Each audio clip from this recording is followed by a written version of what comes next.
out of the Confident Communicator Project 9. It's Persuade with Power. His objectives are to persuade listeners to adopt your viewpoint or ideas or take some action, appeal to the audience interest, use logic and emotion to support your position, and avoid using notes. His speech is 5 to 7 minutes, and his speech title is Heart Connection. Ken is one of our great speakers. Last week he jumped in right at the last minute to give an impromptu speech. It was great. It was a great speech. I look forward to hearing what he has to say this week, one right after another. Everybody, please help me welcoming Ken Kasterko.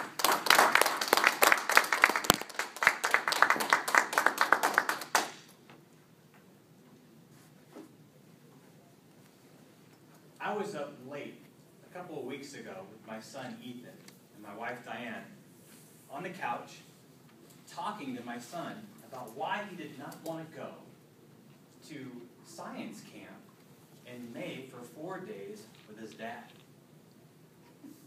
And to my shock, it was because he was afraid of me. And you look shocked too.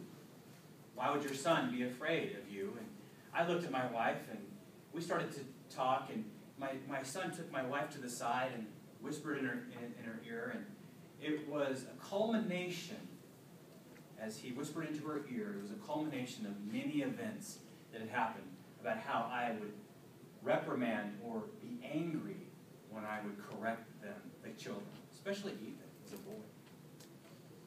It was the first sign to me that I had lost a heart connection with my son, that he was now afraid of me, the Punisher. So it caused me to have need to go out and find out, what in the world am I going to do? And it was amazing the things that came to me. When you seek answers, the answers you will find.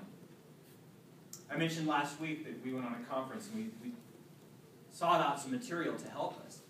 And I'm going to tell you that the heart connection between your kids, and you could even say employees, loved ones, if you are one that is the disciplined person, or you're the authority, and you don't have a connection with the people that you are an authority over, you are going to have some problems. And those problems are that heart connection has to be established before there can be trust, there can be freedom, there can be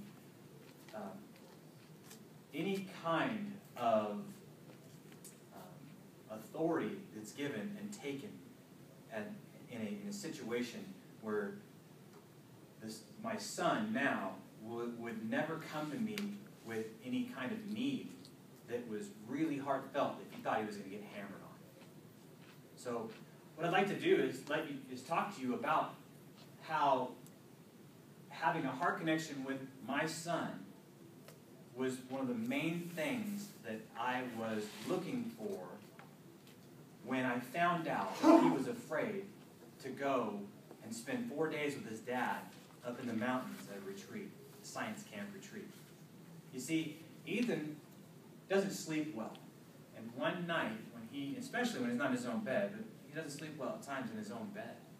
So he climbed in bed with us one night, and I don't know if you know what an H looks like. You got a person here and a person here. Well, my son is the cross member in an H. And he kicked me for about 3 hours that night, and I was done. And I kicked him. Stop doing that. And it scared him. But was that the only thing? No, it wasn't the only. That was the tip of the iceberg. There's a quote from Danny Silk. He's a pastor at Bethel Church in Reading. He says, "When law dictates compliance, you need the presence of a punisher to protect those laws. But when my heart is connected to your heart, you can be 100 miles away, and my decisions are designed to protect our relationship, no matter how far out of my presence you are." That's a big truth And I love that quote, because that quote says it all. If I have rules and punishment as a way of doing things, I am never going to be able to have my son come to me because he will think I'm angry. There's some things that you have to have. You have to have them have choices. They have to be able to have choices. You have to be able to act neutral. And you have to build trust and connection through that. When we are the punisher, we sever the connection between the loved ones, our kids, co-workers. And how do we get that connection back? Well, first of all, one of the things that I will talk about today is need. You have to have choices. They have to have choices. They have to feel powerful. When I give someone choices, I allow them to become powerful. You think about you. When you're driving, you have a choice. You can go right or left to get to the same place. If I take those choices away from you, you lose your freedom. You lose your power. And like Ethan, so many times I punished him, and I'd never give him any choices. It was my way or the highway. So what I did was, the first time we had a choice to discipline differently, he was doing chores. And he didn't want to do his chore. He was sitting watching TV. So the choice came in where I said, you know what, Ethan, you can do this right now, which is watching TV and not do your chores, or I'll do your chores for you. You can choose. And he goes, I think I'll have you do it. I said, great. I'd love to do it. I'm going to charge you $2 to do it. $2? Yeah, $2. Oh. Okay, typical 12-year-old boy. Okay, he's watching TV. Took that deal right away. So he takes that deal, and the next day comes, and I say, well, I'm here to collect my $2. Well, I don't have $2.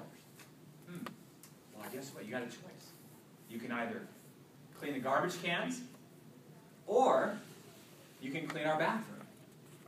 That's what I have to do today. So you can do my chores. $2, I'll take it off. No problem.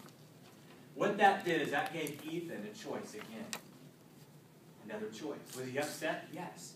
The second thing we talk about is the need for me to be neutral, to not overreact. So when he says, Dad, that is unfair, there's some phrases that you can come out with. You can come out with, you know what, you're right. Neutral. How are you going to handle that? That's another phrase. Maybe so.